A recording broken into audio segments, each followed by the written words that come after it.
What in the blue devil was that? Redcoats.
Time for some freedomization.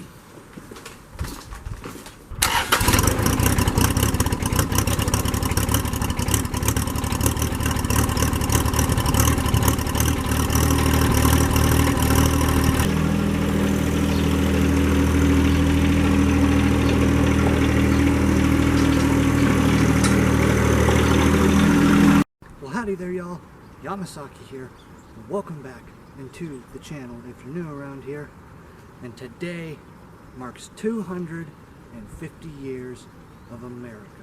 Happy 4th of July to all you patriots around the world. 250 years ago, this little piece of paper right here was adopted. Now, for those of you that have been around for a minute, probably already know this, but for those of you who are new, I am a really big history buff.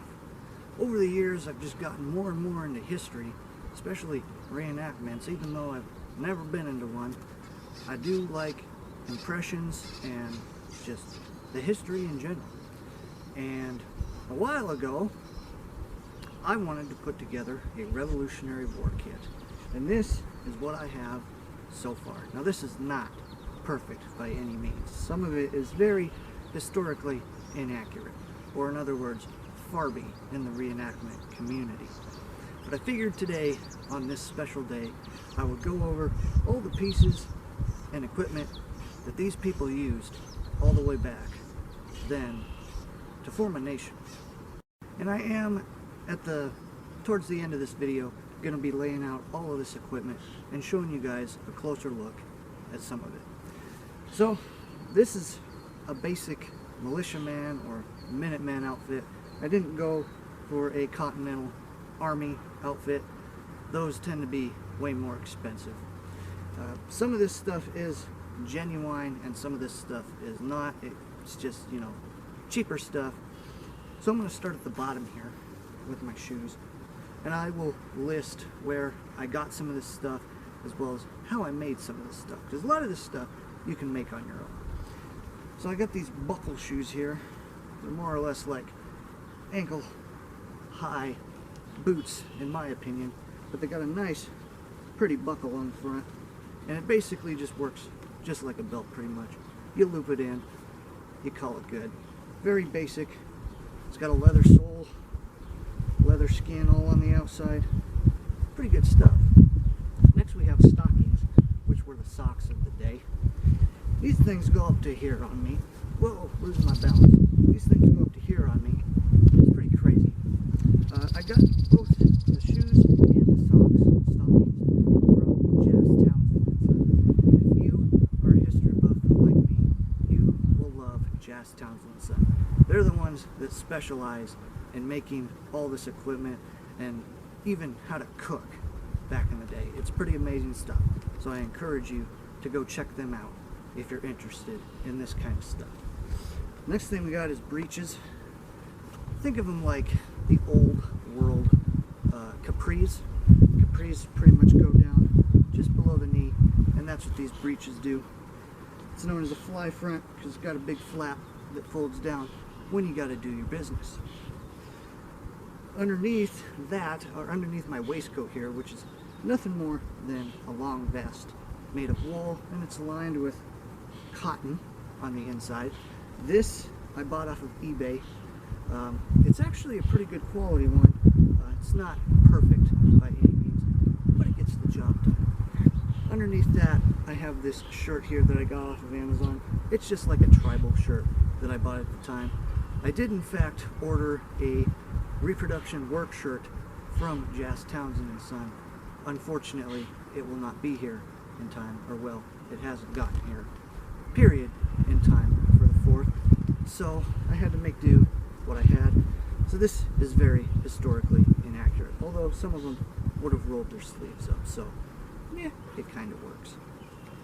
I have a belt here that I made. I just bought the pieces off of Amazon and put it together. It's 2 inches wide. It's not genuine leather, which kind of bothers me, but I'm going to let it slide this time.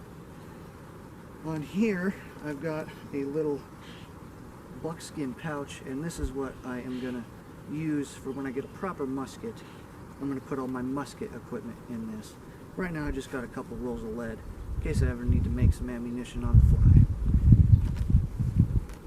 Where else? I've got a tomahawk. I got this from Cold Steel, and they specialize in swords and axes and all the good sharp stuff.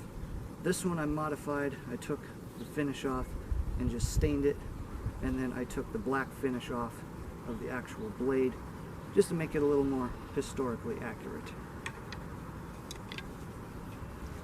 Now for the knife here, I don't know where this came from. This was just something that Mom and Dad had lying around for years.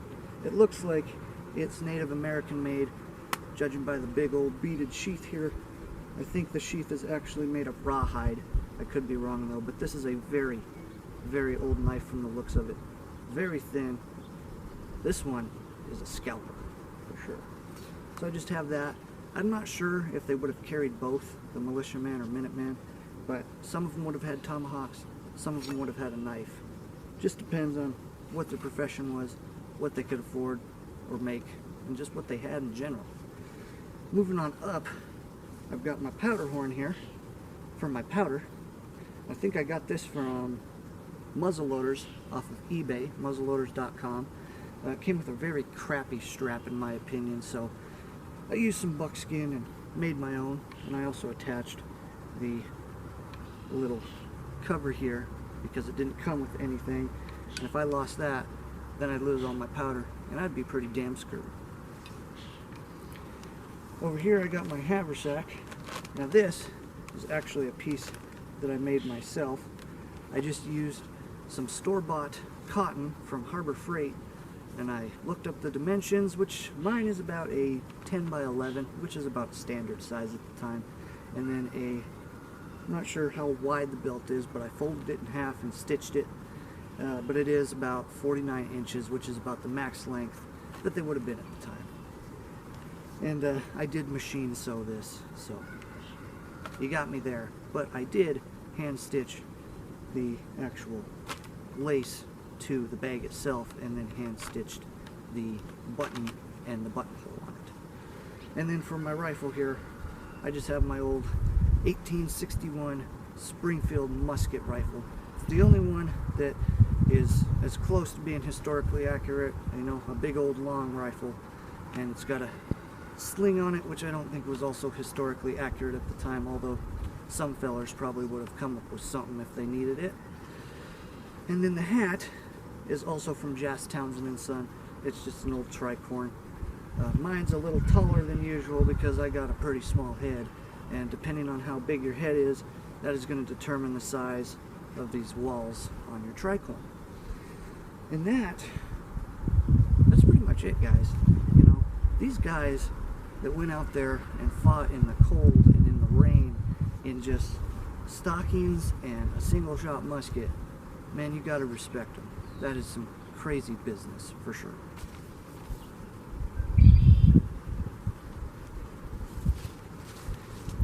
And then what kit in colonial America is complete without an old flag? This one is a reproduction of the Betsy Ross 13 star, 13 colonies flag. I got this flagpole here off of Amazon as well from the US Flag Factory. It's a very nicely made pole for what it is. I had to modify it in such a way with a spike just to make sure that the flag could actually stick into the ground a little bit. And then I also had to add some modern day eyelets and some leather strapping just to make sure that the flag would stay on there.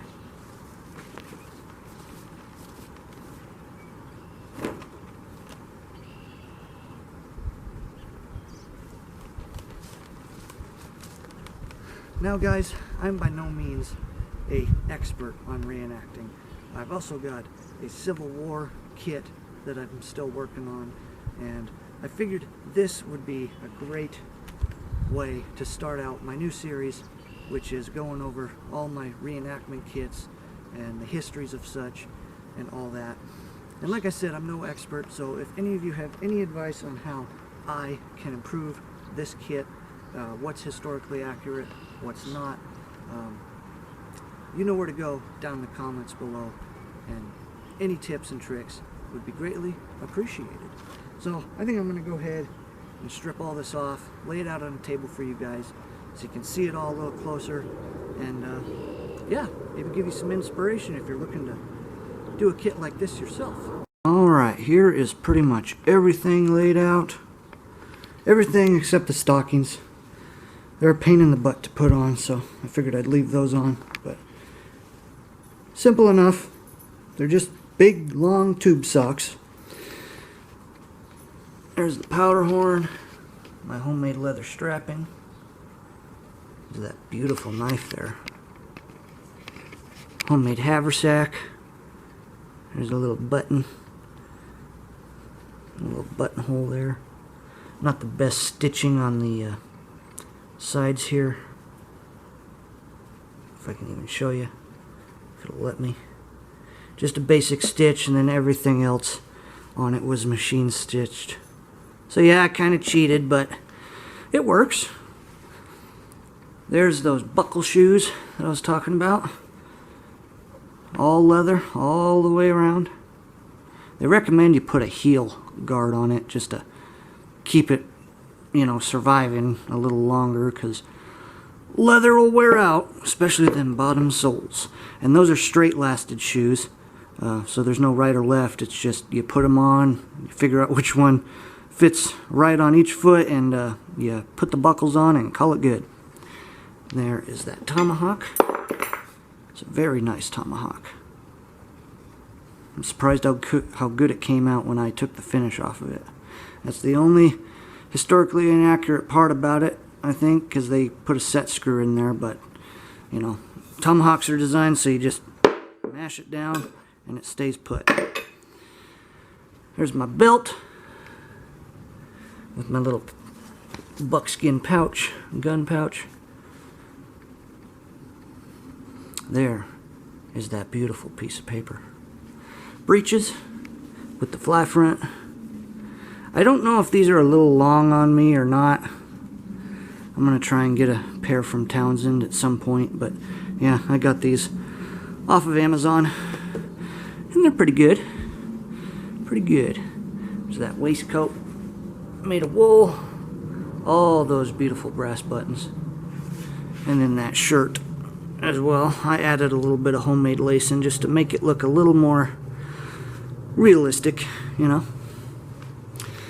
And then I don't have the rifle. I got tired of holding it on my shoulder. That's a pretty heavy rifle, so. But yeah, that is pretty much everything that is in my kit.